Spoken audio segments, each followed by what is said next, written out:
বিচার যদি বাংলাদেশের মাটিতে আমরা না করতে পারি, তাহলে এই বাংলাদেশ তার সভ্যতার ইতিহাসে একটি প্রশ্নবোধক চিহ্ন হয়ে থাকবে। আমরা রাষ্ট্রের পক্ষ থেকে মনে করি আমরা আমাদের দায়িত্ব যথাযথভাবে পালন করতে পেরেছি। আমরা মনে করি মেজর সিনহা তার জীবন দিয়ে যত মানুষের জীবন রক্ষা করে গেছেন, তাদের প্রতিটি নিঃশ্বাস তার আত্মার শান্তি মাগফিরাত কামনা করবে।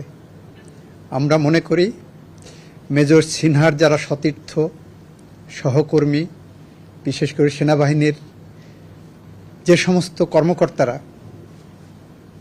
মেজর সিনহার বিচারের জন্য